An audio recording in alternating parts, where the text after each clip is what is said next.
I have been a chiropractor for 16 years. And in that 16 years, I have always felt like something was missing from my practice. When I was in chiropractic school, we talked about physical, chemical, and emotional. So when I got out of chiropractic school, my first job, I went all in on the physical, x-rays, exercises. I even did a little bit of chiropractic biophysics, looking at the angles and the ways we could straighten the spine and change the posture. And you know what? It led me to a very unfulfilled, unsatisfied career, which I ended up quitting because I thought it was too masculine, not enough growth or not enough change happening in my clients. And I was like, you know what? Maybe this isn't for me. Until I started my own practice and thought maybe I could do it a different way. And my husband and I started a practice in Darwin, and that is when I started Cosmo Hippie. So Cosmopolitan Hippie was my brand where I went all in on chemical stress. I wrote a cookbook. I talked about low tox makeup and products, and it was around the time I had my first daughter. So I was really into chemical stress and how we can lower the chemical stress in the world around us. And I incorporated this into my practice. So with the physical and the chemical, I started to see my clients get better. They healed more. There were deeper, more obvious changes. Until I got to a point in my career where I was like, yeah, this is good, but there's got to be more. There's something missing here. So I had my second daughter and I quit chiropractic for the third time, for the second time, for the second time, thinking, oh, it must be outside of chiropractic. Chiropractic doesn't have anything to offer me. And I went into mindfulness and meditation and started to look at the emotional stress that chiropractic talks about. And when I did this, I went all in on Cosmo Hippie, doing all the stuff, working with clients and going, yeah, this is good, but I could bring this into my one-to-one, my physical practice, my chiropractic practice, and think about the change I could have. So I did that, and I went and I took over from a chiropractor who was retiring, had a practice incorporating the physical, chemical, and the emotional, what I was told in university. And it was great for a little while until I realized that, something's missing. And then, of course, chemical, physical, emotional, what's next? Spiritual, right? So I became an empath practitioner and, started working on people's energies and the spirituality. What does it mean to be human? Which led me to Network Spinal Chiropractic. And Network Spinal was founded by Donnie Epstein, and it really is about the energetics. It's about how the energies manifest in the body, how it is, what it is to be a human, right? And how we can help our clients be more human, become enlightened, become awakened to this human experience, right? This idea that we are not just body, but a body and a soul having a human experience. That was what Network Spinal was all about. And, it led me to that quote by D.D. Palmer, the founder of chiropractic, which is chiropractic is about reuniting man, the physical, with man, the spiritual. And so that's what I did. I did this for 6 years and I loved it and I was great at it. And still, I wanted to go deeper. I wanted more. And so it led me to study intuition with the Institute of Intuitive Intelligence. And that led me into a deep dive into the spiritual world. And it led me to quit chiropractic again, thinking that chiropractic was not a place I could be. This hands-on practice with people, I thought I could affect much more change, do much more interesting things if I only worked online. I only worked in the energies with people, with intuition, and training them in their intuition and their body intelligence. And that worked really well until about a year ago, when I was in India and obviously on retreat, everyone from around the world, a lot of people flying from Australia, and everyone had body pain. And so I was like, you know what? I know how to do it. And I started working on people, and my mentor and friend, Dr. Ricky Jane, said to me, you were really good at this. Like, why did you give it up? And I didn't have a good enough answer to that question, actually. Why did I give it up? I gave it up because I thought chiropractic was broken. I thought physical practice was broken and there wasn't a place for me. But to tell the truth, for the year or so that I had quit chiropractic and I was in the spiritual world, I didn't see that as the utopia I thought it was going to be either. In fact, the spiritual world, the spiritual and wellness world is more broken than chiropractic, than the physical therapy world. And they both have similar problems. One being the commoditization of health, this idea that health is not something that is available for you. It's something that must be earned and bought and sweated for. And, if you're not doing it right, you get punished. That is just as pervasive in the spiritual world as it is in the physical therapy and healing world. So I really struggle to find my place in the spiritual world, right? Because what I found was that in spirituality, we are doing the same thing that we do in physical therapy, is that we want to make people feel better, right? But the problem is that the world is broken. And to make someone feel better, the quickest way to do that is to get them to deny what is really happening in the world, to deny reality. And so we teach people all of these tools. We teach them exercises and somatic tools and breathing and meditation and tapping and high vibrational status. And we do supplements, everything. We do all of this to make them feel better, to placate them. But making someone feel better and healing them are completely different things.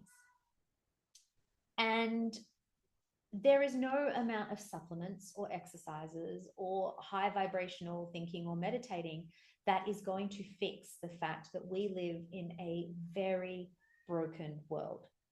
You cannot meditate or supplement your way out of systemic oppression, out of poverty, genocide, domestic abuse, cost of living crisis, poverty. It is insane that we would even suggest this to people.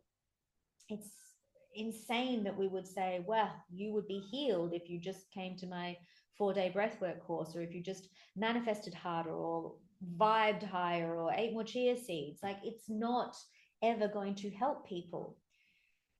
And what I realized is that the most toxic thing and the worst thing that is happening to these healing arts is the idea of hyper-individualism.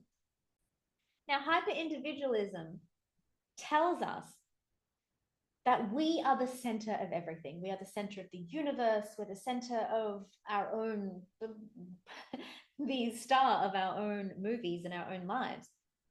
And while this might be a nice idea, it is incredibly unhelpful for us because it puts the onus on the person to make themselves well.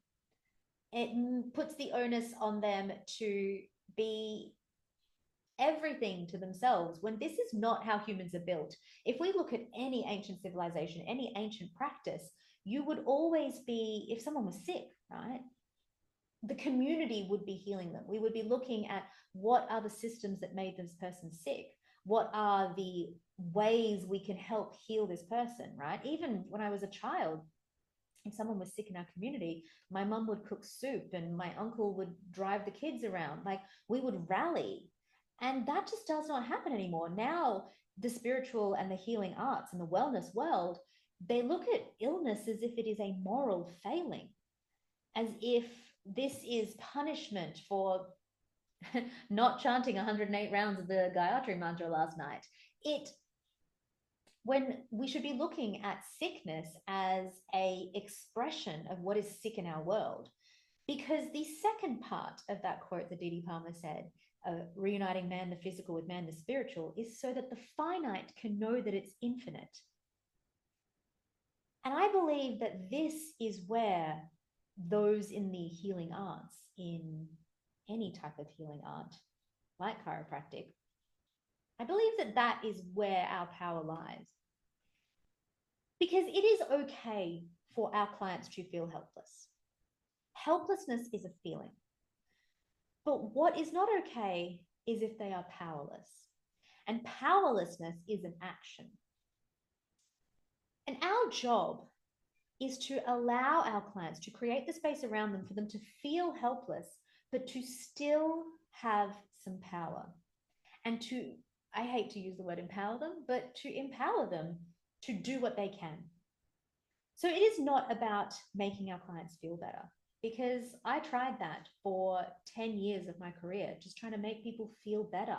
And you know what? They were still sick. They still came into me every single month not feeling well. And it's because we live in a sick society, because we are colonized and there is a pervasive idea that healing must be earned, instead of healing is our birthright.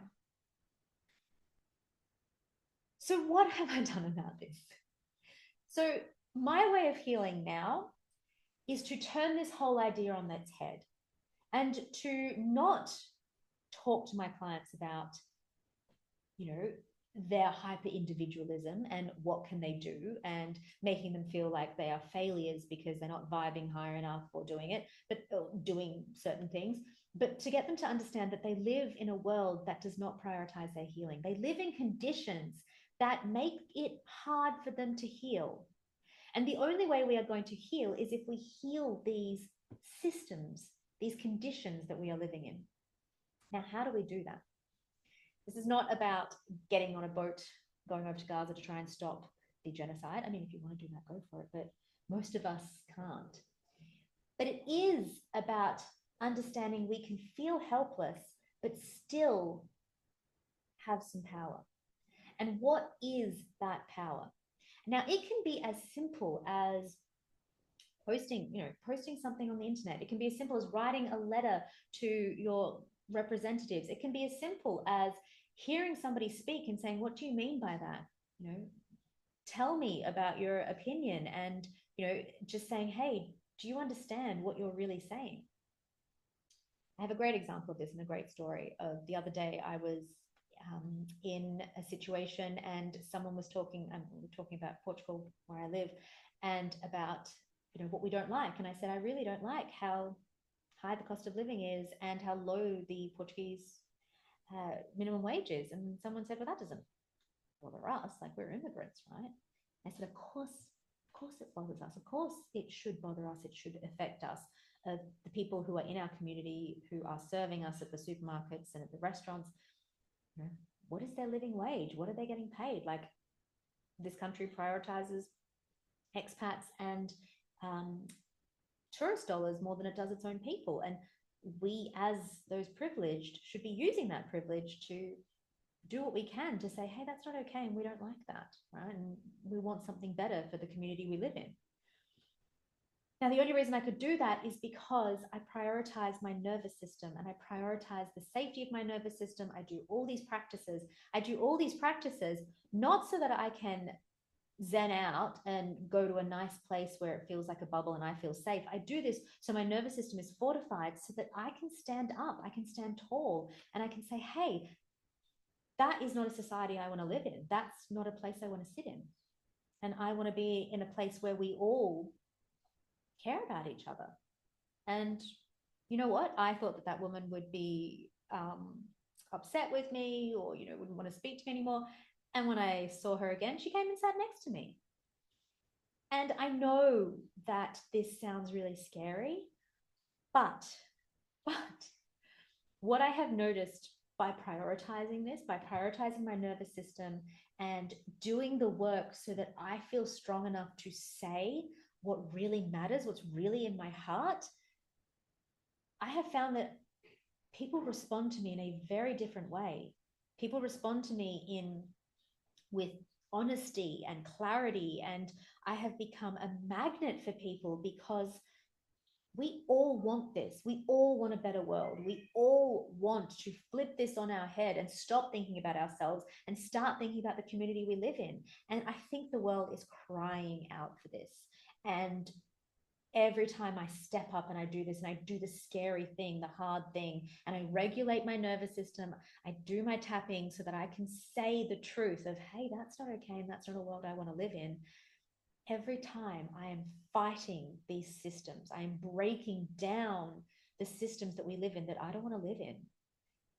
And this is the work. This is the job of the practitioner. This is why I have created this modality where we are prioritizing the greater, the collective healing, and to liberate the collective, because that is the only way we will heal the individual, is if we start using these tools to actually make us strong enough to stand up against this. Not so we can make ourselves feel better. Because honestly, as a practitioner, I am so, so sick of seeing my clients in pain. And they are in pain and they are in jails and suffering of their own making, because what they're doing is the world is getting worse and worse, louder and louder, literally on fire. And they just keep going inward and inward and inward, trying to find a place of peace where it does not exist. So my clients are tying themselves up in knots, constricted, and this, there is no way to help them other than this, to regulate themselves so that they can actually change the systems that are keeping them sick. So that is what I'm doing. That is what I'm training people to do. I am training practitioners to go out there in the world and start the collective liberation, one person at a time. Because I have tried to leave. I have tried to leave physical therapy and one-to-one client work and in-person work for such a long time, hands-on work. But I can't. I can't. And I think that this is why I think we need to understand that people who come to us in physical pain, it is a symptom of a broken world. They are in physical pain because the world, the collective, is in physical pain and their bodies are just expressing it so that the finite can know that it's infinite. Our job is to reunite people. It's no longer enough to just be like, yeah, you're human and you're spirit. That's great. That's lovely, right? But so that the finite can know that it's infinite. You are not powerless. You are powerful beyond measure. You are infinite. And it is time for us to start tapping into that infiniteness. It is time for us to start gathering our clients and getting them to tap into that infiniteness, to use all those tools that you know, all that stuff you've been teaching them, to get them to use those so that they can actually start to heal the collective and eventually heal themselves. Hyper individualism has got us into this, but collective liberation will get us out.